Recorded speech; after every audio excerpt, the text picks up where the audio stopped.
নমস্কার বন্ধুরা, আজ আবার নতুন একটা ভিডিও নিয়ে আবার এসে গেছি। তো আজ এসে গেছি উজ্জ্বলদার বিরিয়ানি ট্রাই করতে। তো দাদার বিরিয়ানি অনেক আমি নাম শুনেছি, ভিডিও দেখেছি। তো তাই ভাবলাম নিজে আজকে একটা বিরিয়ানি ট্রাই করব। তাই এসে গেছি আজকে আমি উজ্জ্বলদার বিরিয়ানি সেন্টারে। তো এখানে দেখুন প্রচুর পার্সেল হচ্ছে।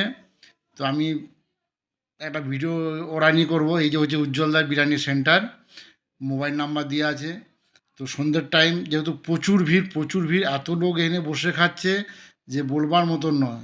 তো আজকে আমার খুব ইচ্ছা ছিল দাদার সঙ্গে দেখা করার, কথা বলার ইচ্ছা ছিল, কিন্তু দাদার সঙ্গে আমার ভাগ্যক্রমে দেখা হয়নি। তো যার জন্য নিজেই আজকে ভিডিও করে চলে যাব। তো এখানে দেখতে পাচ্ছেন প্লেট সাজানো চলছে, যারা বসে খাচ্ছে। তো ওদের জন্য ভিডিওটা একদম সহ্য গরম, একদম ভাঁপ উঠছে একদম। তো এতটাই ভাব উঠছে যে বলবার আর নিজের লোভ সামলাতেই পারছি না যে কতক্ষণ আমি নিজে খাবো। তো এখানে প্রায় একটা থালা সাজিয়ে নিয়ে এসছে, প্রায় 10খানা প্লেট আছে। তো আলুর সাইজগুলো দেখুন, কত বড় বড় আলুর সাইজগুলো। এতটাই পরিমাণটা আলু সাইজ, এবং মটনের সাইজটাও প্রায় যত কম বললেও 150 গ্রাম। 150 গ্রাম সাইজের, এবং এত সুন্দর স্মেল আসছে যে নিজে আর দাঁড়াতে পারছি না যে কখন খাবো কখন খাবো। এই যে মাটনের চাপটা, মটন কত বড় সাইজ। তো এতখানি আমার যে জিভে জল আসছে যে কখন আমি ট্রাই করব। তো যাই হোক, আমার একটা বিরিয়ানি আমি অর্ডার করেছি।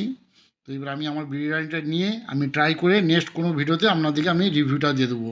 নমস্কার।